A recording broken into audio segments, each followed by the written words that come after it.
But, in doing this study though, I really feel it's so important for us to be a shining beacon for God's love and shine his light to everyone around us.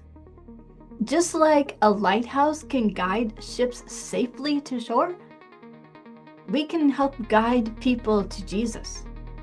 What are some ways that we can shine a light for Christ?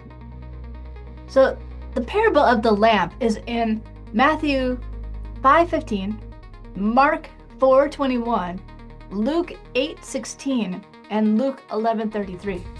It's just so amazing how some stories are in multiple places, and so but of course I realized like Luke was a historian, and so he was keeping track and writing a history of things that happened, which only solidifies everything because it proves that you have multiple witnesses that are saying this is what happened. So it just really proves that the Bible is true. And you can also tell when something is super, super important because it will be located in several different places. And so this is obviously really important. Jesus is really trying to explain to us and really encourage us to be his witnesses and be like a light so that people can follow. If your light is dim, people are not going to be able to see very well. You need to have a bright, bright, bright light.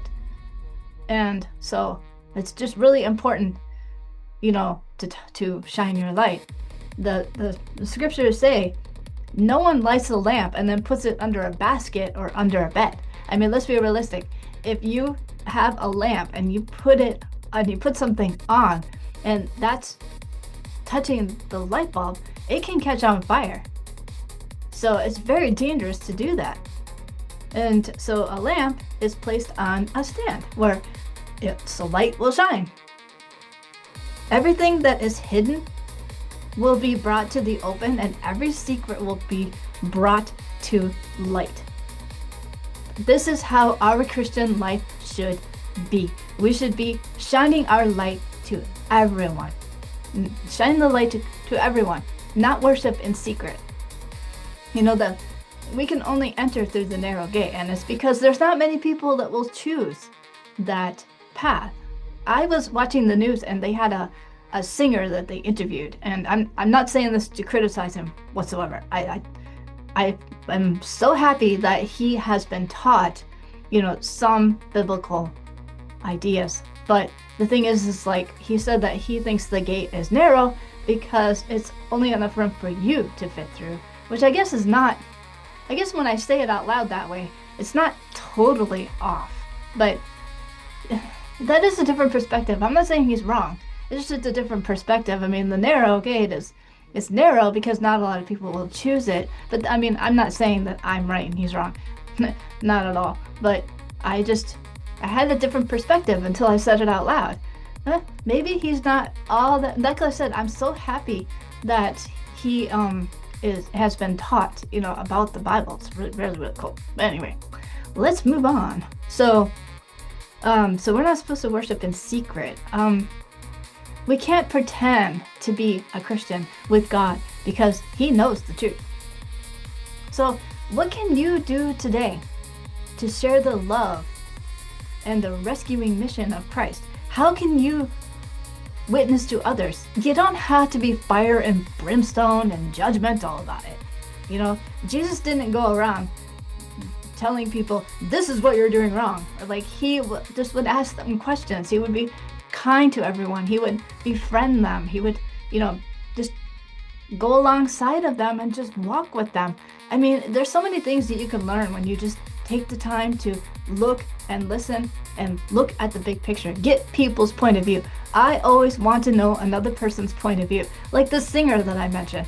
I can only pick my opinion by what they showed me. If I had a conversation with him, I might have a different perspective of his beliefs, and so that we have to be open to it, people. And so, Jesus didn't go around telling people that they were a sinner. That just wasn't necessary. They already knew.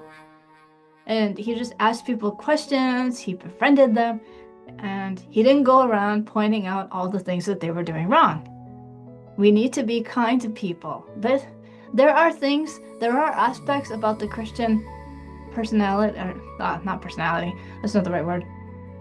The Christian lifestyle has certain characteristics to it.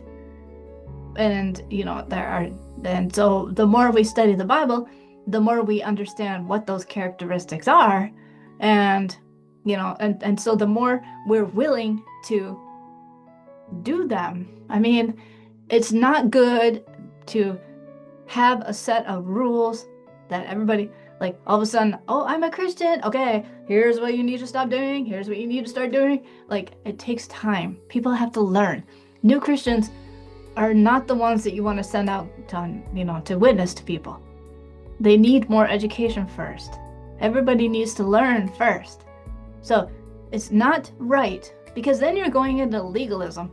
If you make all these rules of people that, okay, you're a Christian now, this is what you need to be doing. Like, it's something that doesn't work, because it just turns into legalism.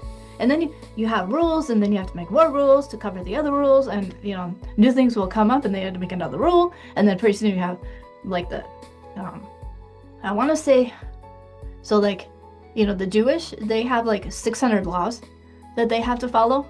600, and we have 10 basic ones. So I mean, let's just put this together here. So